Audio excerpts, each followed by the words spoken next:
Ponts, aquests ponts que són... Un puente sobre el Trinat que parla de ponts que són tan necessaris en aquest moment. Construir ponts. Gràcies.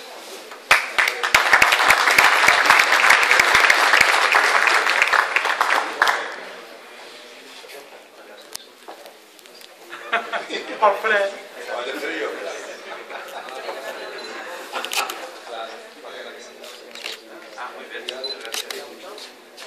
Oggi a più.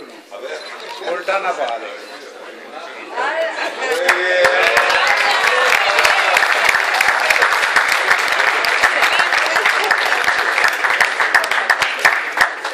Erika. La batería.